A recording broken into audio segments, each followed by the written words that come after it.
guys, so I will be going to Koh Samui, and I'm currently in Bangkok right now. So we are gonna try sleeper bus. I don't know if I pronounce it right, but we're gonna try it, and I'll be heading to the meeting point right now. So hold on, let me gear up.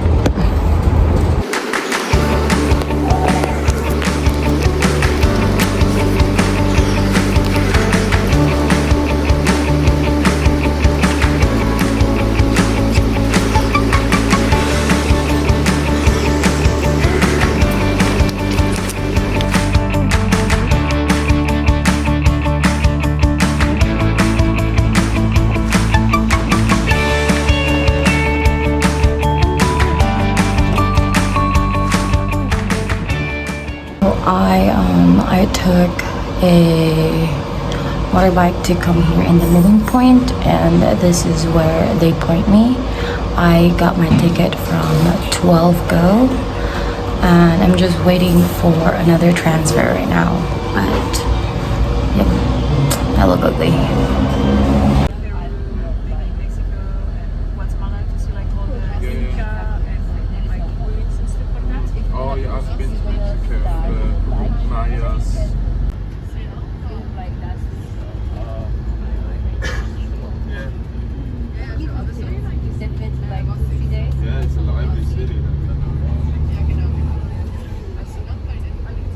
Hi everyone, oh my god, I finally arrived in my destination. I look so ugly right now. I know I have a lot of confidence in myself, like, oh, I'm so pretty, but honest to god, I just feel so haggard with, like, I think it was like 15 hours ride from Bangkok to Koh Samui. Don't get me wrong, I love the adventure. It was just very, very exhausting. And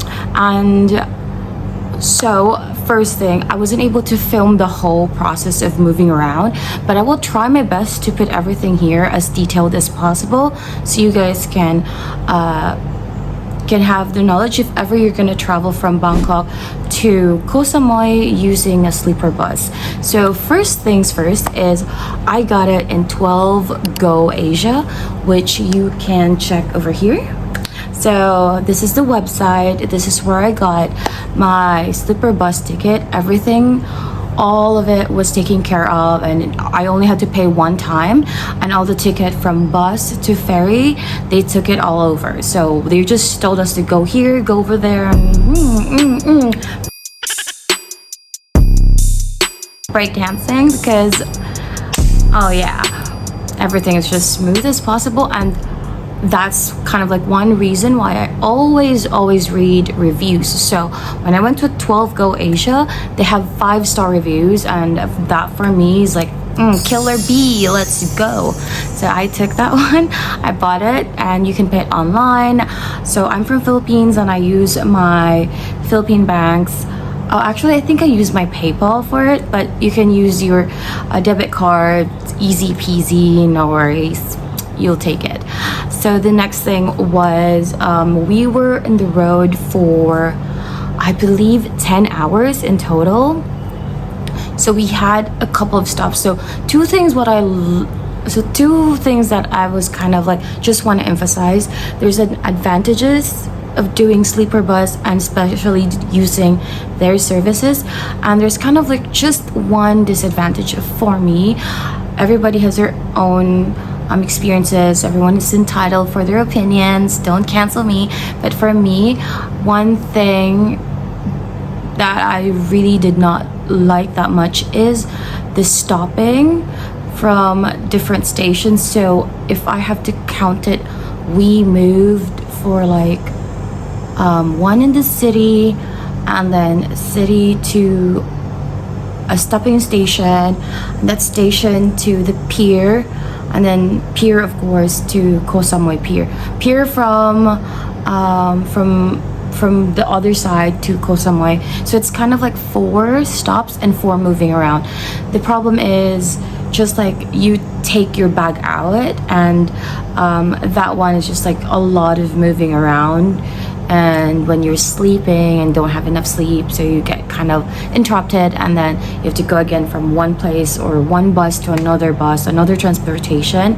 And that's just kind of like, for me, a bit of a hassle. But it's not that bad, because one thing I like about doing that too is I could stretch all my body. Imagine like just sitting around in a bus for 10 hours straight up, not moving. So I guess it's a good thing, because then your body would move. It's just probably a little bit in like a preference side, because I kind of like would have preferred to just sleep straight. But then again, there are people who can't sleep straight 10 hours. Even me, sometimes there are like moments where I'm like, oh, I'm waking up. But it's just that it's not like a big deal. All in all, I would still rate them 5 stars, 5 out of 5, and I would still highly recommend them if you guys want to do the sleeper bus. So this is another option if you want to go here in Koh Samui. Another one is of course by plane, which is probably the easiest, fastest, but a bit kind of like pricey from what I got. So what I got is, I'm just gonna point it here because I forgot. So I'm just gonna screenshot it later, and here you go. This is how much I paid, and you guys can just convert it in your own currency wherever you are in the world, and if you want to try this adventure and using this kind of transportation. So let's talk about how the things are. I have a few vlogs that I did from the city going to the first stop, so I'm just gonna continue from there, because from there to here I did not like have any, or I didn't really talk much during the travel because I was saving my battery. And so here I am charging and arrived into my hostel. I honestly love my hostel, so I got a good first impression in this. I'm gonna do like a tour and a review later because I really love their program. I'm gonna share all the deets later, but for now let's talk about transportation. Sleeper bus from Bangkok to Koh Samui.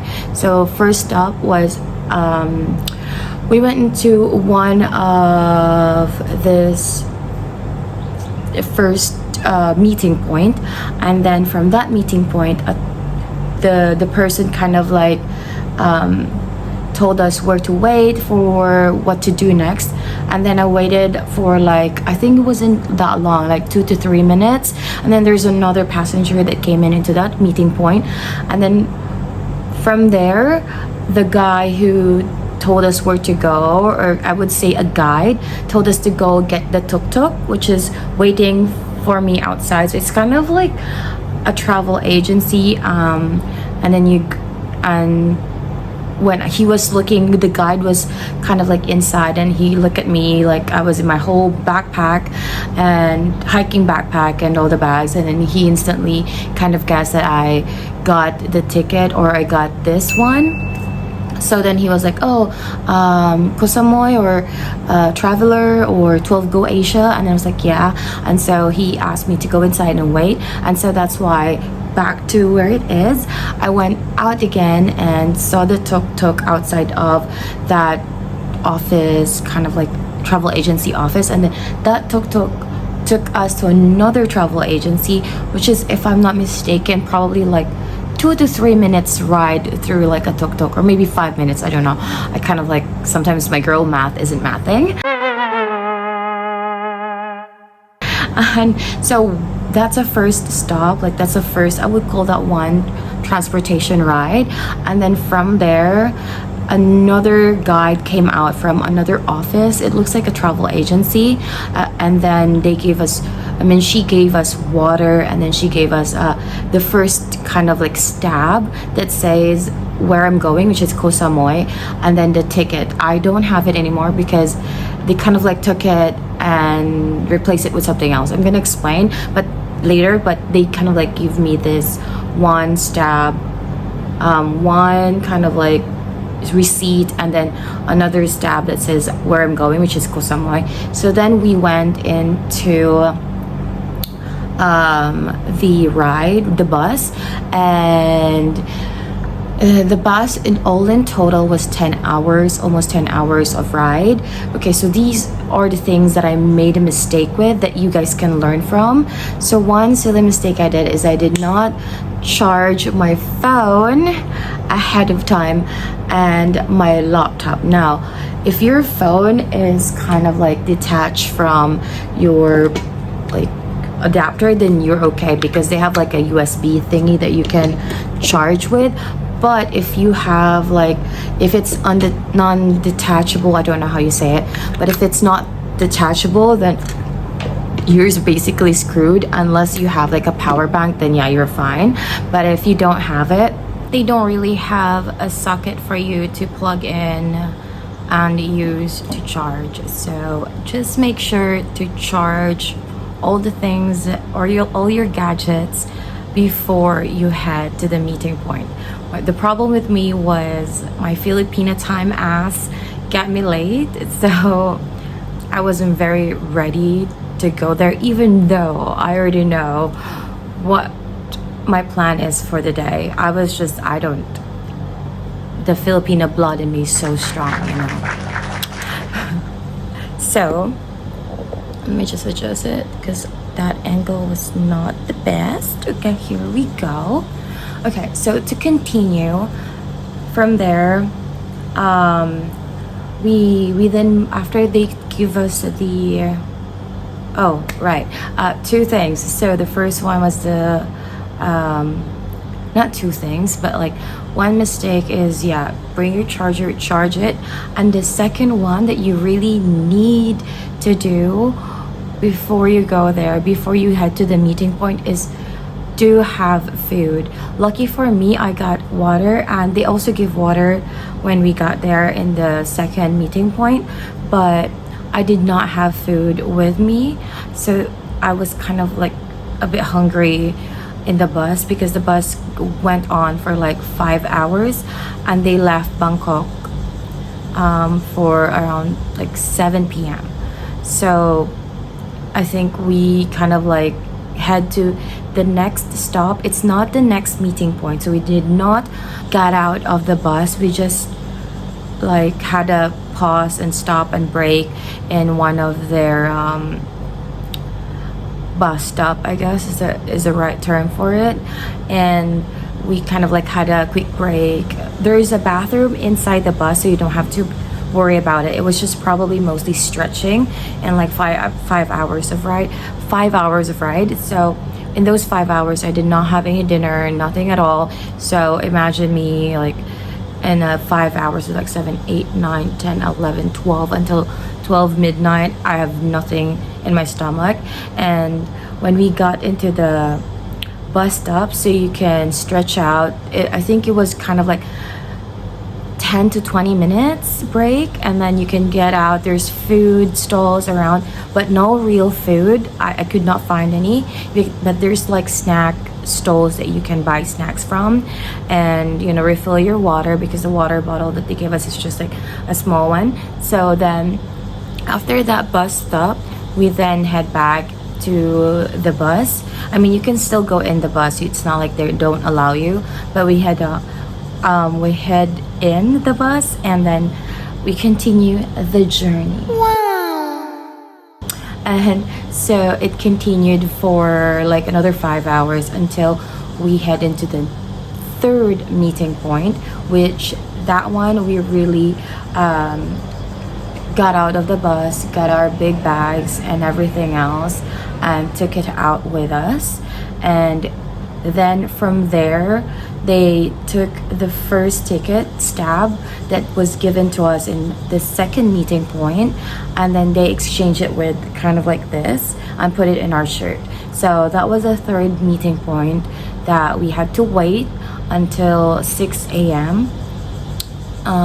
So I think the bus arrived around 5 a.m. So we wait into that meeting point for like some time, and then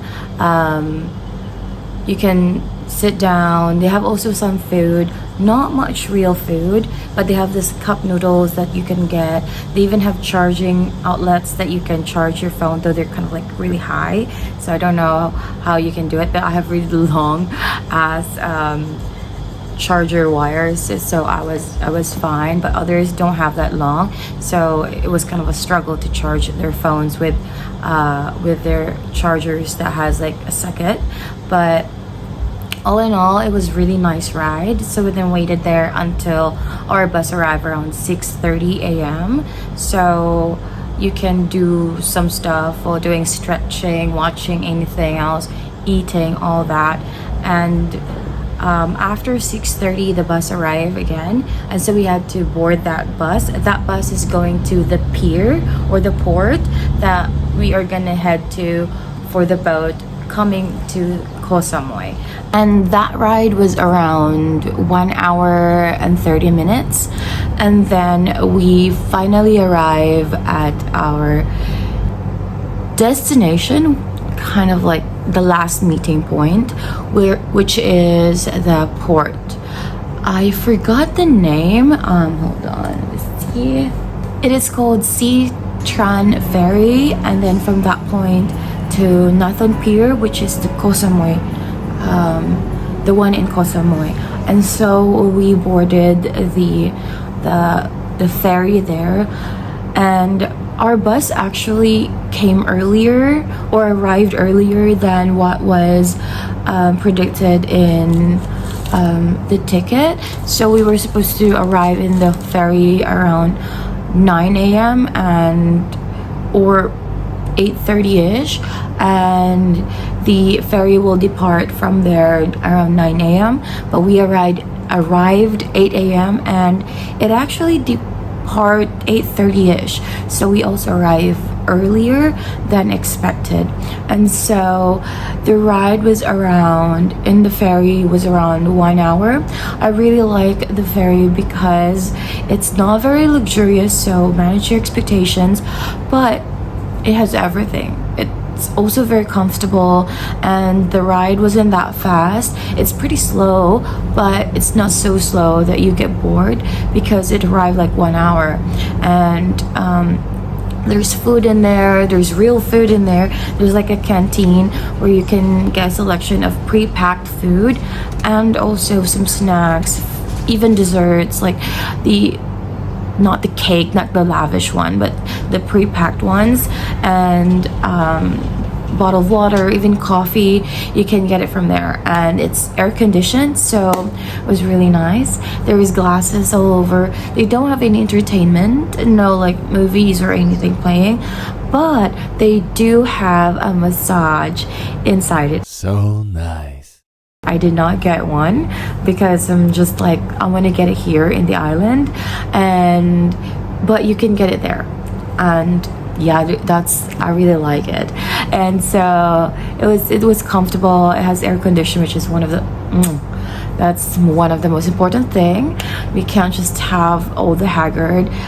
We can't just be like haggard and also sweaty. It's okay to be like looking a bit not so pretty, but at least, beauty is preserved. It's all the sweaty stuff is reserved for Koh Samui or the island. And then we arrive in the island, smooth sailing, thank God. And so the first thing I did was to not charge my phone because I don't know why, but to find a scooter, because my hostel, they sent me like a message before my arrival here that, a welcome message, like, hey, welcome, here's what you can do. And one of the things that they recommend is for me to get a motorbike and then go to this place, because this place is pretty much isolated, or like it's really far from all the busy buzz of the island. But I want to be here because it's a college stay, which is, it's kind of like a program that also college student would have the opportunity, especially the ones in tourism, will have the opportunity to interact with us foreigners or tourists in general here in the island. So I want to try that. And I've been in the busy, buzzy, bustling city side when I was staying in Bangkok, so I want a little bit of a fresh accommodation or like a fresh environment per se. So that's why I chose this, and that's why I needed a scooter beforehand to get here. And not only that, but to also easily move around the island, because even if I get here by taxi or anything, I would still struggle to go out now, or you know, when I want to go somewhere later, because again, it's kind of far. So that's the first thing I did, which is probably smart but not smart enough, because I was running out of battery and I don't even know where this place is yet. I haven't like mapped them in my mind map. And so it was yeah, I will tell you why later, about why it was a bad idea not to charge my phone. So I found a motorbike, a renting place, you know, where you can rent motorbikes. And prior to that, there's like some people who helped me, so I don't know their names, but they're very nice. They took me to the motorbike renting place. I didn't even pay anything. They just like, oh yeah, let's just you can go ride this guy, and this guy would take you there. And the guy who took me there, he can also speak really conversational English, and he was asking and talking and very nice to me too, and he got me into the renting motorbike place. And when I got there, I rented a motorbike. I gave her my license, my driving license, and then I got a really cute motorbike. So this one is around 300 baht. You can convert it to whichever currency you prefer, just to the mathing. But for me, it's pretty much reasonable, knowing how much I spent with transportation back in Bangkok.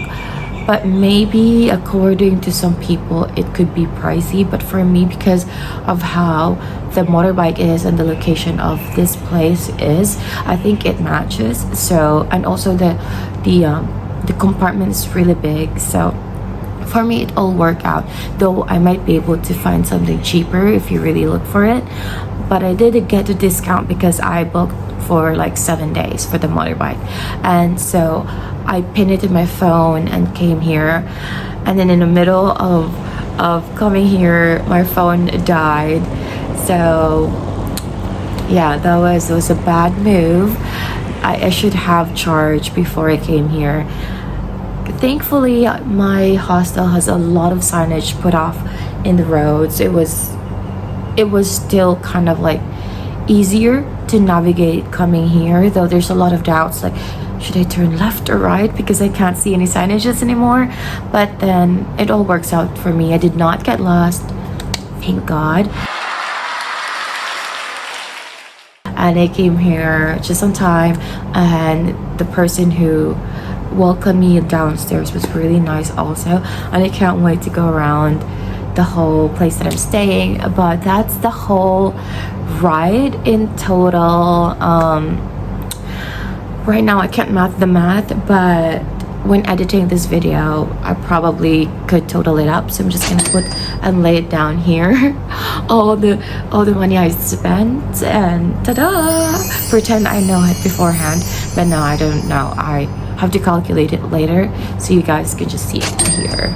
And that's it. That's my whole boat ride, or ferry, sleeper bus ferry ride, scooter rent from Bangkok to my hostel here in Koh Samui.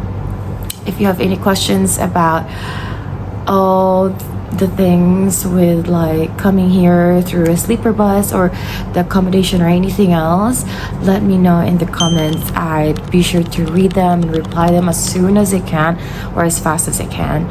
And if you love this kind of videos, I would be putting more of my travel videos, more of my digital nomad videos, more of my work from anywhere videos, but I would still also be putting up more of how to work online and how to, you know, find your niches online, niches, or just how to work from anywhere. And if you're very interested in it too, I have a book. Ta-da! Promotion. and you can check that out. It's where I wrote about like how you can have a work that can sustain this kind of lifestyle of traveling around. And also, if you love like freelancing content, just how to get started, I would be putting them out too, though not as much as my traveling content, but I would still be adding them. And it's mostly going to be about lifestyle, honestly, and I'm excited to do that, kind of like rebranding, getting there. And yeah, so if you love more of that, please don't forget to subscribe. And if you like this video, hit that like button also, you know, help a girly out here. And yeah, share this to anyone who might find it valuable or who might think I'm interesting. And see you guys on my next one. Okay, and don't forget to follow me in my socials. Let's get connected. It's gonna be put out later. I was gonna do this, but actually my socials would be after in my outro. So my socials is gonna be in my outro. If you love other things like my daily life, my days, you can check and follow me also across all my social media channels. That's it. Again, thank you. Babush, stay safe, and see you on my next one. Bye!